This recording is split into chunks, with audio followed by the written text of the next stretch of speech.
종합 스포츠 분석 토킹 채널입니다.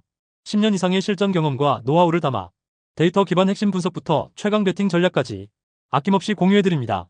수년간 운영된 전문 분석방 링크는 고정 댓글에서 바로 확인 가능합니다. 빌바오 vs 오사수나. 이번 경기는 같은 4, 2, 3, 1 맞대결처럼 보여도 후반 승부처에서 누가 더 직선적으로 박스 안을 두드리느냐가 훨씬 중요하다. 빌바오는 후반으로 갈수록 공격 방향을 더욱 직선적으로 가져가는 팀이다. 그래서 중원에서 한번 정리된 볼이 측면으로 빠지고 다시 낮은 크로스로 박스 안을 찌르는 장면이 더 자주 나온다. 이 흐름의 핵심은 베렌게르다. 베렌게르가 측면에서 치고 들어가며 낮은 크로스를 반복적으로 시도하면 상대 수비수들은 페널티 박스 안쪽으로 계속 밀려 들어갈 수밖에 없다. 그러면 문전압 숫자는 늘어나도 정작 하프스페이스와 박스 앞 공간은 순간적으로 비어버릴 수 있다. 바로 그 타이밍에 산세트가 세컨드라인에서 하프스페이스를 파고든다면 상대 수비가 정비되기 전에 날카로운 슈팅각이 열릴 가능성이 높다.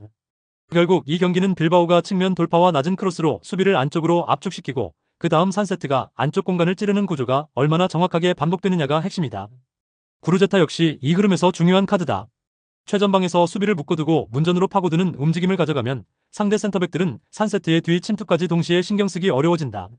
오사수나도 부디미르의 박스 안 존재감과 루벤 가르시아의 크로스, 오로지의 연결 능력으로 맞불을 놓을 수 있다.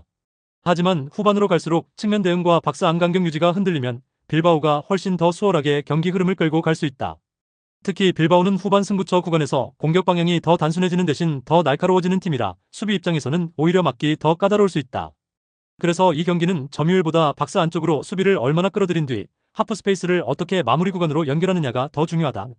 전체 흐름상 빌바오가 후반으로 갈수록 더 선명한 공격 루트를 만들 수 있는 경기다. 결국 베렌게르의 낮은 크로스와 산세트의 침투 타이밍이 맞물리는 순간 빌바오 쪽으로 승부가 기울 가능성이 높다. 토킹 추천 배팅. 승무패 빌바오 승 강추. 언더오버 언더 추천. 마요르카 vs 발렌시아. 이번 경기는 전술 상성만으로 설명하기엔 부족하고 경기장 환경과 원정 피로, 누적까지 함께 봐야 더 정확한 그림이 나온다. 마요르카는 섬 지역에 위치한 팀이기 때문에 원정팀 발렌시아 선수들 입장에서는 장거리 비행의 피로 누적으로 인해 이번 원정에서 제대로 된 경기력을 보여주기 어려울 가능성이 있다.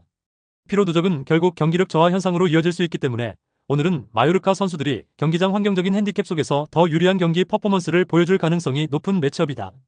그리고 이런 경기에서는 화려한 빌드업보다 익숙한 경기장 위에서의 압박 강도, 세컨볼 경합, 문전 집중력이 더 크게 작용할 수 있다. 마요르카는 무리키를 중심으로 박스 안 존재감을 살릴 수 있고 안토니오, 산체스의 왕성한 움직임과 사무 코스타의 중원 장악력까지 더해지면 경기의 물리적인 구간에서 더 강하게 맞붙을 수 있다. 반면 발렌시아는 루이스 리오아와 안드레 알메이다를 통해 이선 전개를 풀어야 하지만 원정 이동 여파로 반응 속도와 템포가 한 박자씩 늦어질 경우 공격 전개가 기대만큼 매끄럽지 않을 수 있다. 특히 마요르카는 코너킥 상황에서 니어포스트를 향해 런닝 점프에 들어가며 중간에서 헤더로 잘라먹는 세밀한 패턴이 굉장히 위협적이다.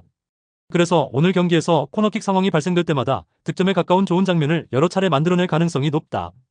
그럼에도 발렌시아가 개별 자원의 번뜩임으로 한두 번 위협적인 장면을 만들 수는 있다. 하지만 전체적인 경기 환경과 세트피스 상성, 그리고 홈에서의 익숙한 템포까지 감안하면 마요르카 쪽으로 흐름이 기울어질 공산이 더 크다.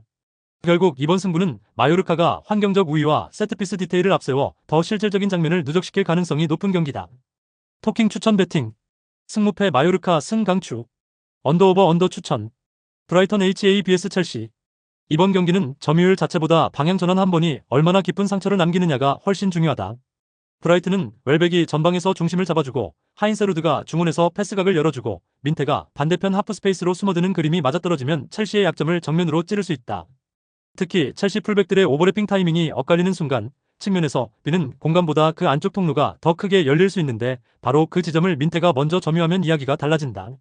그래서 민테가 반대편 하프스페이스로 미리 숨어들어 전환 패스를 받아낸 뒤 측면 깊숙한 지역까지 파고들어 컷백 타이밍을 가져간다면 골문 앞에서 상대 수비가 정렬되기 전에 주변 동료들에게 결정적인 라스트 킬 패스를 공급할 수 있을 것이다. 그리고 웰백은 그런 장면에서 단순 마무리만 노리는 유형이 아니라 수비를 끌고 다니며 공간을 비워주는 움직임도 영리하기 때문에 이선 침투 자원에게 더 좋은 슈팅각을 열어줄 수 있다. 반면 첼시는 주앙 페드로와 파머, 에스테반으로 이어지는 전방 개별 재능은 분명 위협적이다. 그럼에도 불구하고 수비 전환 타이밍이 한 박자만 늦어지면 브라이튼이 가장 좋아하는 반대 전환과 컷백 패턴이 반복될 수 있고 이 흐름은 경기 내내 첼시 수비를 불편하게 만들 가능성이 높다. 또한 브라이튼은 한 번의 전환으로 끝내지 않고 컷백 이후 박스 바깥 재순환과 2차 침투까지 이어가는 전개도 가능하기 때문에 첼시 수비가 쉽게 숨을 돌리기 어렵다. 결국 이 경기는 브라이튼이 전환 순간의 통로를 먼저 장악하고 민태 쪽에서 한번 크게 흔든 뒤 컵백과 2선 침투로 마무리까지 이어가는 시나리오가 충분히 성립되는 매치업이다. 전체적인 기대값은 브라이튼 쪽으로 조금 더 기울어져 있다. 토킹 추천 배팅. 승무패 브라이튼 승 강추. 언더오버 언더 추천. 지로나 vs 베티스. 이번 경기는 점유율 싸움보다 박스 근처에서 누가 더 많은 숫자를 붙이고 누가 더 늦게 수비 집중력을 잃느냐가 핵심이 된다. 지로나는 시간이 지날수록 페널티 박스 근처에 공격 자원들을 점점 더 밀집시키는 경향을 보인다. 그래서 전반에는 탐색전처럼 흘러가더라도 후반으로 갈수록 박스 안과 하프 스페이스 주변에서 마무리 숫자가 늘어나며 상대 수비를 계속 흔드는 그림이 자주 나온다. 특히 치간코프가 측면 깊숙한 지역까지 파고든 뒤 컵백을 선택하는 장면은 베티스 수비를 가장 직접적으로 흔들 수 있는 패턴이다. 왜냐하면 컵백이 한번 들어오는 순간 중앙 수비 라인은 골문 쪽으로 접혀 들어가고 그 찰나에 세컨드 라인 침투가 열리기 때문이다. 바로 그 구간에서 바나트가 영리하게 하프 스페이스로 들어가면 골문 앞에서 마무리만 남겨둔 장면이 반복해서 나올 수 있다. 이 장면은 단순히 한 번의 개인 능력으로 끝나는 것이 아니라 지로나가 점점 공격 숫자를 박스 근처로 밀집시키는 팀이라는 점에서 더 위협적이다. 반면 베티스는 브라가와의 유로파리그 일정으로 체력 소모가 큰 상태라서 정상 컨디션으로 경기 전체를 끌고 가기 쉽지 않다. ESPN 카미.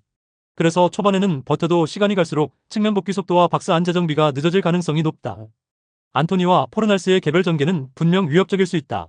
그럼에도 불구하고 체력이 떨어진 상태에서는 컵백 차단, 세컨볼 대응, 하프 스페이스 커버처럼 반복적으로 뛰어야 하는 수비 동작에서 허점이 생기기 쉽다.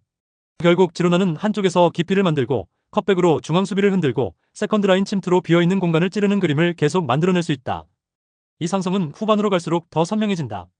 전체 흐름을 놓고 보면 지로나가 더 신선한 움직임과 더 정교한 박스 근처 공격 패턴으로 승부를 가져갈 가능성이 높다. 토킹 추천 배팅. 승무패 지로나 승 강추. 언더오버 오버 추천. 레알 마드리드 vs 디알라베스. 이번 경기는 전체적인 체급 차이와 전술 완성도 차이가 비교적 선명하게 드러날 가능성이 높은 매치업이다. 레알 마드리드는 후반 중반 이후부터 상대 진영에서 볼을 오래 소유하며 흐름을 틀어주려는 운영을 자주 보여주는 팀이고 이 구간에서 상대는 수비 라인을 밀어 올리지도 못한 채 계속 끌려갈 가능성이 높다. 비니시우스가 측면에서 스피드를 살린 돌파와 날카로운 컵백을 섞어 사용하면 알라베스 수비 간격은 자연스럽게 벌어질 수밖에 없다. 그리고 그 틈을 타 세컨드 라인에서 주드 벨링엄이 영리하게 하프 스페이스를 점령한다면 결국 페널티 박스 안쪽에서 위력적인 유효 슈팅 장면이 여러 차례 연출될 가능성이 높다. 여기에 음바페까지 직선 침투로 뒷공간을 계속 위협하면 알라베스 수비는 바깥과 안쪽 그리고 깊이까지 동시에 신경 써야 하는 상황에 몰리게 된다. 반면 알라베스도 토니 마르티네스를 앞세워 한두 번은 직선적인 전개와 세트피스로 버티는 장면을 만들 수 있다. 하지만 전체 흐름을 길게 놓고 보면 레알 마드리드가 볼 소유와 측면 공략, 하프 스페이스 점령에서 모두 한 수 위의 그림을 보여줄 가능성이 높다. 결국 이 경기는 초반 팽팽함이 있더라도 시간이 갈수록 레알 마드리드가 상대 진영에서 경기를 통제하고 더 많은 유효 슈팅 장면을 누적시키는 방향으로 흘러갈 공산이 크다. 토킹 추천 배팅. 승무패 레알 마드리드 승 강추. 언더오버 오버 추천. 구독, 좋아요, 알림 설정. 토킹 가족방에서 더 많은 혜택을 만나보세요. 가족방은 고정 댓글의 링크를 통해 문의하세요. 감사합니다.